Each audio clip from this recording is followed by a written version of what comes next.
അമിതവണ്ണം ഇന്ന് വളരെ സാധാരണയാണ്. കൊച്ചുകുട്ടികൾക്ക് പോലും ഇന്ന് അമിതവണ്ണം ഉണ്ടാകുന്നു. മിക്ക ജീവിതശൈലി രോഗങ്ങളുടെയും പ്രധാനപ്പെട്ട കാരണം അമിതവണ്ണമാണ്. ശരീരഭാരം കുറയ്ക്കുവാൻ വേണ്ടി പലരും പല കാര്യങ്ങളും ചെയ്യുന്നുണ്ട്. പലരും ഡയറ്റിനെയാണ് ആശ്രയിക്കുന്നത്. പലതരത്തിലുള്ള ഡയറ്റ് ഇന്ന് ലഭ്യമാണ്. മറ്റു ചിലരാകട്ടെ കഠിനമായ വ്യായാമം ചെയ്യുന്നു. പക്ഷെ ഇങ്ങനെയൊക്കെ ചെയ്തിട്ടും പലർക്കും അവരുടെ തൂക്കം കുറയ്ക്കുവാൻ സാധിക്കുന്നില്ല. അത് എന്തുകൊണ്ടാണ്? അതിന്റെ പ്രധാനപ്പെട്ട കാരണം ചില തെറ്റായ ശീലങ്ങൾ അവർ ആവർത്തിക്കുന്നു എന്നുള്ളതാണ്. അപ്പൊ അതിനെപ്പറ്റിയാണ് നമ്മൾ ഇന്നിവിടെ പ്രധാനമായിട്ടും ചർച്ച ചെയ്യുന്നത്. അതിന്റെ പ്രധാനപ്പെട്ട കാരണങ്ങളിൽ ഒന്ന്, വെയിറ്റ് കുറയ്ക്കുവാൻ വേണ്ടി പലരും പട്ടിണി കിടക്കുന്നു എന്നുള്ളതാണ്. അതായത് ഭക്ഷണം കഴിക്കാതെ അല്ലെങ്കിൽ ഫാസ്റ്റിംഗ് നോക്കുന്നു എന്നുള്ളതാണ്. ശരിക്കും പറഞ്ഞു കഴിഞ്ഞാൽ അതുകൊണ്ട് രണ്ട് പ്രശ്നങ്ങളാണ് നമ്മുടെ ശരീരത്തിന് ഉണ്ടാകുന്നത്. ഒന്ന്, നമ്മുടെ ശരീരത്തിന് വല്ലാതെ ക്ഷീണം തോന്നും. രണ്ടാമതായിട്ട്, നമ്മൾ അങ്ങനെ പട്ടിണി കിടക്കുമ്പോൾ നമുക്ക് കൂടുതൽ വിശപ്പുണ്ടാവും. നമ്മൾ ഒരു നേരത്തെ ആഹാരമാണെങ്കിലും കഴിച്ചില്ലെങ്കിൽ നമുക്ക് കൂടുതൽ വിശപ്പ് തോന്നും. ഉച്ചയ്ക്ക് നമ്മൾ ചോറുണ്ടില്ലെങ്കിൽ കുറച്ച് കഴിയുമ്പോൾ അല്ല 2:30-3 മണിയൊക്കെ ആകുമ്പോഴേക്ക് നമുക്ക് വല്ലാതെ വിശക്കുന്നു. അങ്ങനെ കൂടുതൽ വിശപ്പ് ഉണ്ടാവുമ്പോൾ നമ്മൾ കൂടുതലായിട്ട് ആഹാരം കഴിക്കും. നമ്മൾ കുറച്ച് കഴിച്ചു കഴിഞ്ഞാൽ നമുക്കൊരു സാറ്റിസ്ഫാക്ഷൻ വരത്തില്ല. നമ്മൾ പിന്നെയും പിന്നെയും കഴിക്കും. അങ്ങനെ അത് അമിത ആഹാരത്തിൽ കൊണ്ടുവന്നെത്തിക്കും. അങ്ങനെ അമിതമായിട്ട് ആഹാരം കഴിക്കുമ്പോൾ കൂടുതൽ കാലറി നമ്മുടെ ശരീരത്തിൽ എത്തുന്നു. അത് നമ്മുടെ വെയിറ്റ് കുറയ്ക്കുവാനുള്ള പ്രയത്നത്തിന് തിരിച്ചടിയാകുകയാണ് ചെയ്യുന്നത്. പിന്നെ രണ്ടാമതായിട്ട്, നമ്മൾ ലിക്വിഡ് കാലറീസിനെ ശ്രദ്ധിക്കുന്നില്ല. ലിക്വിഡ് കാലറീസ് എന്ന് പറയുമ്പോൾ നമ്മൾ കുടിക്കുന്ന ചായ, കാപ്പി, നമ്മൾ കുടിക്കുന്ന ഫ്രൂട്ട് ജ്യൂസ്, സ്മൂത്തി, അതുപോലെ തന്നെ മദ്യം, ഇവയൊക്കെയാണ് ലിക്വിഡ് കാലറീസ്. ഇവയിലൊക്കെ കാലറി ധാരാളമുണ്ട്. പക്ഷെ പലരും അത് ശ്രദ്ധിക്കുന്നില്ല. ഒരു ദിവസം 4-5 പ്രാവശ്യം കാപ്പിയോ ചായയോ കുടിക്കുന്നവരിന്ന് നമ്മുടെ നാട്ടിലുണ്ട്. അതുപോലെ തന്നെ മദ്യം കഴിക്കുന്നവരും ഇന്ന് നമ്മുടെ നാട്ടിൽ ധാരാളമുണ്ട്. 1 ഗ്രാം മദ്യം 7 കാലറി ഊർജമാണ് നമ്മുടെ ശരീരത്തിൽ എത്തിക്കുന്നത്. അതായത് 1 ഗ്രാം കൊഴുപ്പ് നമ്മുടെ ശരീരത്തിൽ എത്തിക്കുന്നതിൻ്റെ ഏതാണ്ട് അതേ അളവിൽ തന്നെ നമ്മുടെ ശരീരത്തിൽ 1 ഗ്രാം മദ്യവും കാലറി എത്തിക്കുന്നുണ്ട്. അപ്പോൾ മദ്യം കൂടുതലായിട്ട് ഉപയോഗിച്ചു കഴിഞ്ഞാൽ കൂടുതൽ കാലറി നമ്മുടെ ശരീരത്തിൽ എത്തുന്നു. ആ കാലറി നമ്മുടെ ശരീരം സൂക്ഷിച്ചു വെക്കുന്നു. അത് കൊഴുപ്പായിട്ട് മാറുന്നു. അപ്പോൾ നമ്മുടെ വണ്ണം കുറയ്ക്കുവാനുള്ള അല്ലെ തൂക്കം കുറയ്ക്കുവാനുള്ള പ്രയത്നത്തിന് ഒരു വിപരീത ഫലമാണ് അത് ഉണ്ടാക്കുന്നത്.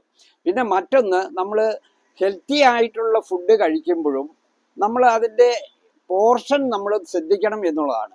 നമ്മൾ എപ്പോൾ ആഹാരം കഴിച്ചാലും നമ്മൾ മിതമായ അളവിലേ ആഹാരം കഴിക്കാവുള്ളൂ. അതായത് പോർഷൻ കൺട്രോൾ എന്നാണ് പോഷക വിദഗ്ധർ അതിനെ പറയുന്നത്. അതായത് നമ്മൾ പാതി വയർ ആഹാരമേ കഴിക്കാവൂ എന്നാണ് പഴമക്കാർ പറഞ്ഞിട്ടുള്ളത്. അപ്പോൾ നമ്മൾ പോർഷൻ ശ്രദ്ധിച്ചില്ലെങ്കിൽ നമ്മൾ അമിതമായിട്ട് ആഹാരം കഴിക്കുകയും കൂടുതൽ കാലറി നമ്മുടെ ശരീരത്തിൽ എത്തുകയും നമ്മുടെ വണ്ണം വീണ്ടും കൂടുകയേ ചെയ്യുകയുള്ളൂ. അപ്പോൾ നല്ല ഹെൽത്തി ആയിട്ടുള്ള ഫുഡ്, ഉദാഹരണമായിട്ട് പ്രോട്ടീൻ ബാർ അല്ലെ നട്ട്സ് കൂടുതൽ, ഇതൊക്കെ കൂടുതലായിട്ട് കഴിച്ചു കഴിഞ്ഞാൽ അത് നല്ല ഹെൽത്തി ഫുഡ് ആണെങ്കിലും അളവ് ശ്രദ്ധിച്ചില്ലെങ്കിൽ കൂടുതൽ കാലറി നമ്മുടെ ശരീരത്തിലെത്തും. പിന്നെ മറ്റൊന്ന് നമ്മൾ ശ്രദ്ധിക്കേണ്ടത് പ്രോട്ടീൻ്റെ അളവ് ശ്രദ്ധിക്കുക എന്നുള്ളതാണ്.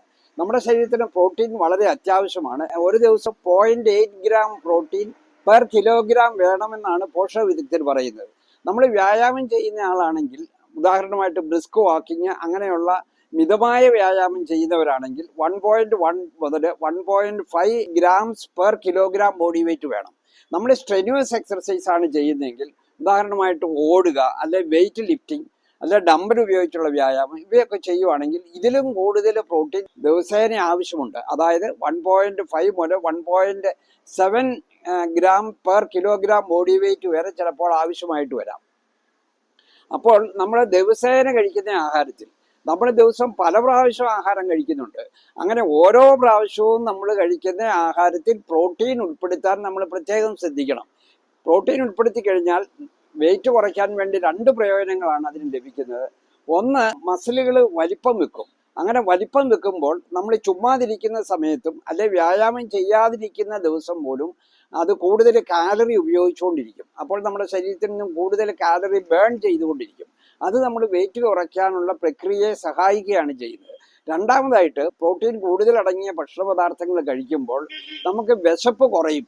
അതായത് പ്രോട്ടീൻ ദഹിക്കാൻ കൂടുതൽ സമയമെടുക്കും. അപ്പോൾ നമ്മുടെ വിശപ്പ് കുറയുന്നു. അപ്പോൾ നമ്മൾ കഴിക്കുന്ന ആഹാരത്തിൻ്റെ അളവ് കുറയുന്നു. അതും നമ്മുടെ വെയിറ്റ് കുറയ്ക്കാനുള്ള പ്രക്രിയ സഹായിക്കുന്ന ഒന്നാണ്. പിന്നെ മറ്റൊന്ന്, നമ്മൾ ആരും ഉറക്കത്തിൻ്റെ കാര്യത്തിൽ ശ്രദ്ധിക്കുന്നില്ല എന്നുള്ളതാണ്. ഈ വെയിറ്റ് കുറയ്ക്കുന്നതിന് നല്ലപോലെ ഉറങ്ങുക വളരെ അത്യാവശ്യമാണ്. നമ്മൾ നല്ലപോലെ ഉറങ്ങിയില്ലെങ്കിൽ നമ്മളുടെ വെയിറ്റ് കുറയേയില്ല. അത് പക്ഷേ പലരും മനസ്സിലാക്കുന്നില്ല. ഒരു ദിവസം നമ്മൾ ഏറ്റവും കുറഞ്ഞത് 7 മുതൽ 8 മണിക്കൂറെങ്കിലും ഉറങ്ങണം. നമ്മുടെ ഇപ്പോഴത്തെ യുവതലമുറ ഉറക്കത്തിന്റെ കാര്യത്തിൽ ഈ കാര്യങ്ങളൊന്നും അവർക്ക് അറിയത്തില്ല, അല്ലെ അവരതൊന്നും നോക്കുന്നില്ല. അപ്പോൾ ഒരു ദിവസം 7 മുതൽ 8 മണിക്കൂറെങ്കിലും ശരിയായ രീതിയിൽ ഉറങ്ങിയാൽ മാത്രമേ നമുക്ക് വെയിറ്റ് കുറയ്ക്കുവാൻ സാധിക്കുകയുള്ളൂ. പിന്നെ മറ്റൊന്ന്, നിങ്ങൾക്ക് എല്ലാവർക്കും അറിയാം, സ്ട്രെസ് ഇന്ന് വളരെ കൂടുതലാണ്. സ്ട്രെസ് കൂടുതലുള്ളപ്പോൾ ചില ഹോർമോണുകൾ നമ്മുടെ ശരീരത്തിൽ ഉൽപ്പാദിപ്പിക്കുന്നുണ്ട്. ഈ ഹോർമോണുകളൊക്കെ നമുക്ക് വിശപ്പ് കൂട്ടുന്ന ഹോർമോണുകളാണ്. അപ്പോൾ സ്ട്രെസ് കൂടുതലുണ്ടെങ്കിൽ നമ്മൾ കൂടുതലായിട്ട് ആഹാരം കഴിക്കും. അത് നമ്മുടെ വെയിറ്റ് കുറയ്ക്കുന്ന പ്രക്രിയയെ പ്രതികൂലമായിട്ട് ബാധിക്കുന്നു. മറ്റൊന്ന്, നമ്മൾ വ്യായാമം ചെയ്യുമ്പോഴും ചില കാര്യങ്ങൾ ശ്രദ്ധിക്കേണ്ടിയിരിക്കുന്നു.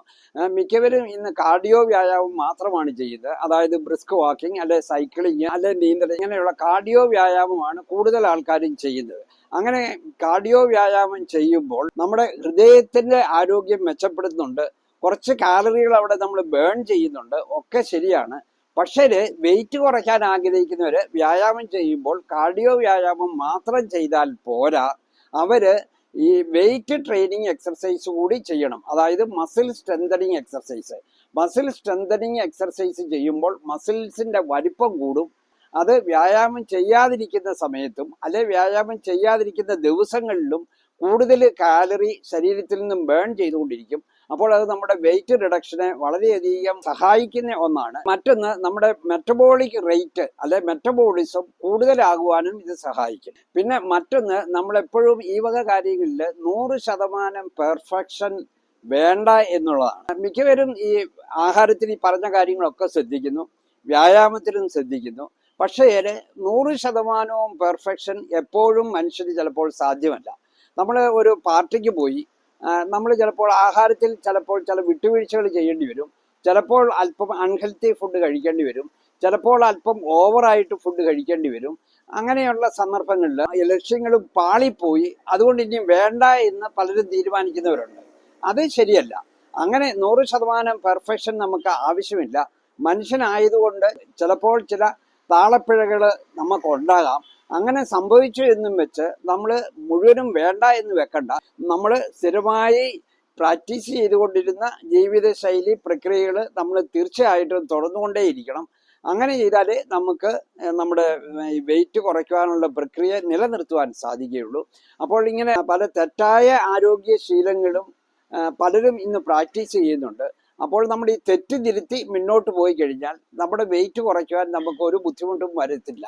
പലരുടെയും വെയിറ്റ് കുറയാതിരിക്കുന്നതിൻ്റെ പ്രധാനപ്പെട്ട കാരണം അവർ ഈ ജീവിത ശൈലി തെറ്റുകൾ ആവർത്തിച്ചുകൊണ്ടിരിക്കുന്നു എന്നുള്ളതാണ്. അപ്പോൾ ഈ പറഞ്ഞ കാര്യങ്ങൾ നിങ്ങൾ പ്രാക്ടീസ് ചെയ്യുക, നിങ്ങൾ മാക്സിമം ഷെയർ ചെയ്യുക, മറ്റുള്ളവർക്ക് കൂടി ഇതിൻ്റെ പ്രയോജനം കിട്ടട്ടെ. മറ്റൊരു വീഡിയോയുമായി നമുക്ക് വീണ്ടും കാണാം.